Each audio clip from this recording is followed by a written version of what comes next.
खुदावंद आपके साथ हो। अंजिल मुकद्दस संत लूकस के मुताबिक। संत लूकस की अंजिल उसका 1 बाब 39 से 56 आयत तक। मरियम पहाड़ी प्रदेश में यूदा के एक नगर के लिए शीघ्रता से चल पड़ी। उसने जकरियस के घर में प्रवेश कर एलिजबेथ का अभिवादन किया। यूं ही एलिजबेथ ने मरियम का अभिवादन सुना, बच्चा उसके गर्भ में उछल पड़ा और एलिजबेथ पवित्र आत्मा से परिपूर्ण हो गई।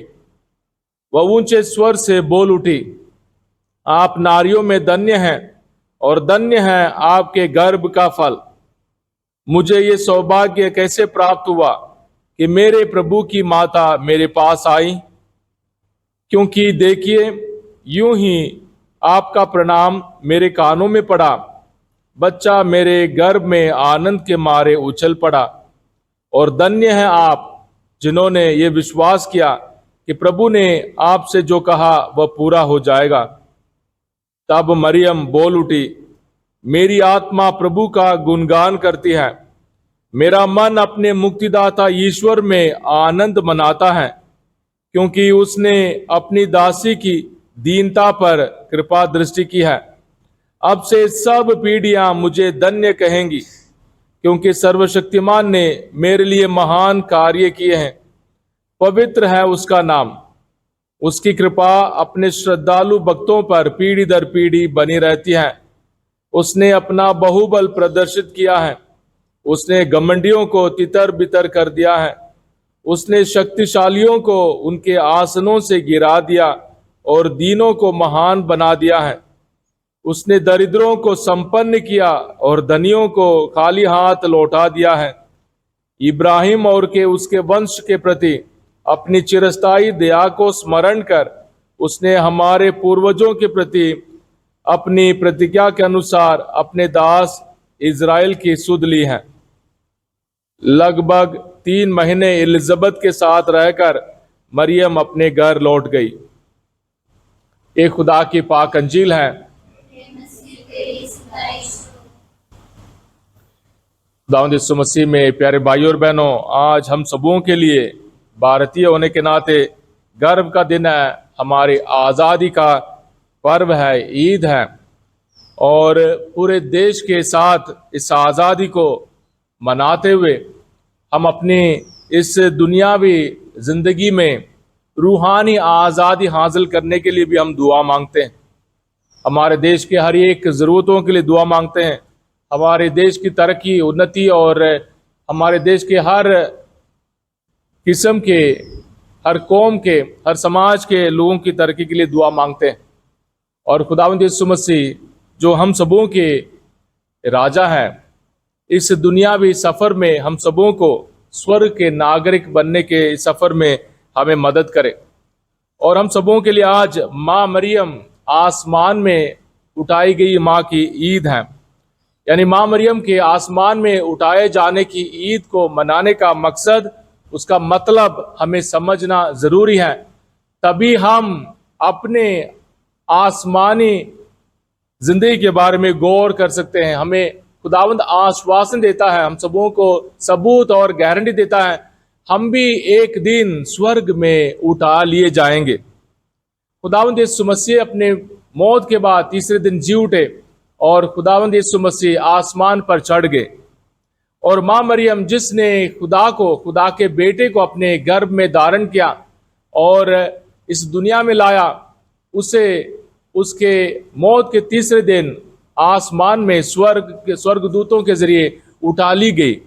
और आसमान में माँ मरियम कैसे उठा ली गई, क्यों उठा ली गई, उसका मतलब क्या है, इसे समझना हमें ज़रूरी है।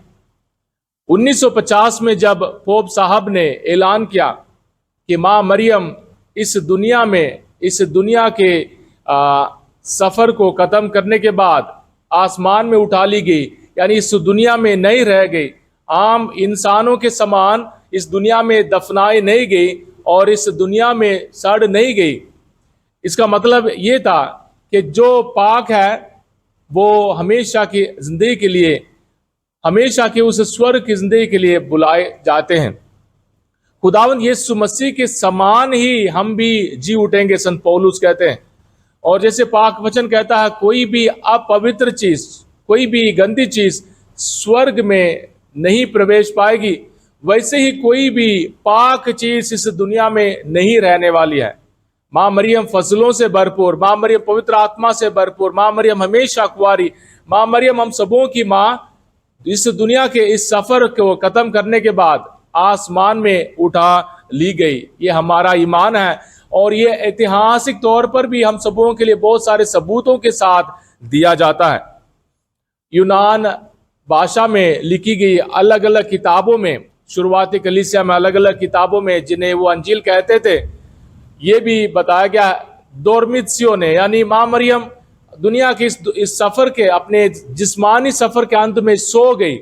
और जहां चेले, यीशु मसीह के चेले उसके पास खड़े होकर दुआ कर रहे थे और उसके शारीरिक जिंदगी खत्म होने के बाद, सो जाने के बाद, खुदावंद यीशु मसीह ने उसे, उसकी रूह को हासिल किया और फरिश्तों के साथ उसे आसमान में ले गए। और तीसरे दिन उसके शरीर को फरिश्ते आसमान में ले गए। और इन किताबों के जरिए ये सबूत हम सबों के लिए इसलिए हासिल होता है, दुनिया में कहीं भी माँ मरियम के कब्र या माँ मरियम के शरीर रखने वाली जगह कोई पाया नहीं गया। और हम सबों के लिए ये एक जरूरी जानकारी है कि जो इस दुनिया के अंत में पाक पाए जाएंगे, शुद्ध पाए जाएंगे, लायक पाए जाएंगे, वो आसमान के लायक हो जाएंगे, आसमान के नागरिक हो जाएंगे। और हम सबों के लिए भी ये ईद, माँ मरियम के आसमान में उठाए जाने की ईद, हम सबों को इशारा करता है, हम भी एक दिन आसमान में उठाए जाएंगे। हम भी एक दिन माँ मरियम के सिफारिश के जरिए हम भी यीशु मसीह के बाएं दाएं यीशु मसीह के पास रहने के लिए हम भी इज्जत पाएंगे। और ये ईद प्यारे भाइयों और बहन हम सबों को ये याद दिलाती है कि हमारी जिंदगी सिर्फ इस दुनिया की नहीं है, ये दुनिया की इस छोटी से सफर नहीं है, हमारी जिंदगी हमेशा की जिंदगी है। और माँ मरियम आसमान में उठाई गई, पर माँ मरियम हमेशा हमारे लिए इस दुनिया में मौजूद है, हमारे नजात के लिए, पापों से हमें बचाने के लिए, हमारे परिवारों को नेक रास्ते पर चलाने के लिए, उम्मीद और प्यार में हमें जीने के लिए मदद करने के लिए मौजूद है। माँ मरियम के तमाम दर्शनों को देकर हमें ये पता चलता है, माँ मरियम हमेशा कुंवारी, माँ मरियम आसमान की मलिका है, माँ मरियम फरिश्तों की रानी है, माँ मरियम हम सबों की माँ है। तो माँ मरियम के आसमान में उठाए जाने की ईद को आज मनाते हुए प्यारे भाइयों और बहनों, जैसे हमने आज के पहले पार्ट में सुना था, प्रकाशना ग्रंथ उसका 12 बाब हम सबों को साफ साफ ये इशारा करता है कि माँ मरियम आसमान की मलिका है। और माँ मरियम के बारे में, माँ मरियम अपने बेटे के जन्म के बारे में उस आसमानी भाषा में हम सबों को ये साफ साफ बताया गया है। और माँ मरियम शैतान को कुचलने वाली माँ मरियम उस मुकुट के साथ, इज्जत के साथ नवाजी गई और उस इज्जत के साथ जिंदगी के इस सफर में बुलाई गई। और माँ मरियम हम सबों को भी बचाने के लिए हर शैतानी ताकत के खिलाफ लड़ने वाली माँ है। आज के दूसरे पार्ट में हमने सुना है कि जो लोग मृत्यु में सो गए हैं, उनमें से यीशु सबसे पहले जी उठे। और अगर यीशु जी उठे हैं, संत पौलुस हम सबों को बताएंगे, हम भी जरूर जी उठेंगे। अगर हम नहीं जी उठेंगे तो यीशु नहीं जी उठे, यानी हमारी जिंदगी उस आसमान की इज्जत के लिए बनाई गई है। हम सबों को इस दुनिया में रहते हुए प्यारे भाइयों और बहनों, एक दूसरे की सेवा करते हुए, अपनी जिम्मेदारियों को पूरा करते हुए, इस दुनिया के हर एक झंझट, हर एक रगड़ाई, हर एक परेशानी, हर एक मुसीबत, हर एक दुख, बीमारी का शिकार बनते हुए भी हमारी नजरों को आसमान के उस महान इज्जत पर हमें बनाए रखना है। माँ मरियम एलिजाबेथ की सेवा करने जाती है। माँ मरियम पवित्र आत्मा से भरपूर एलिजाबेथ के पास जाती है और माँ मरियम पवित्र आत्मा का वरदान एलिजाबेथ को देती है और एलिजाबेथ भी पवित्र आत्मा से भरपूर होकर माँ मरियम का अभिवादन करती है, माँ मरियम को सलाम कहती है। और माँ मरियम के इस महान भविष्यवाणी, माँ मरियम की तारीफ के उस गीत को हमें भी अपनी जिंदगी में दोहराना है।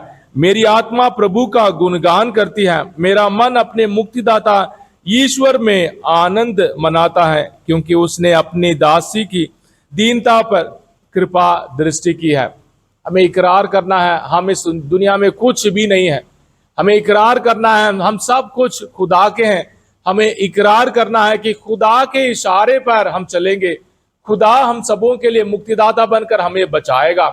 इस हलीमगी से भरी जिंदगी के इस वरदान को हम माँ मरियम से सीखें। प्यारे भाइयों और बहनों, माँ मरियम के समान हम भी जीना सीखें, ताकि हम सिर्फ इस दुनिया के लिए नहीं, सिर्फ इस दुनिया की खुशियों के लिए नहीं, सिर्फ इस दुनिया के दिखावे के लिए नहीं, हमेशा की जिंदगी के लिए हम अपने आप को तैयार करें। माँ मरियम स्वर्ग में, आसमान में उठाई गई माँ हम सबों के लिए दुआ करें। खासकर हमारे देश के हर एक की जरूरत के लिए, हर एक नागरिक के लिए, हर एक कौम, हर एक परिवार के लिए दुआ करें, ताकि जो कोई दुखी हैं, परेशान हैं, बिछड़े हैं, वो ईश्वर के, खुदा की आज़ादी को, खुदा की बरकत को हासिल करें। आमीन।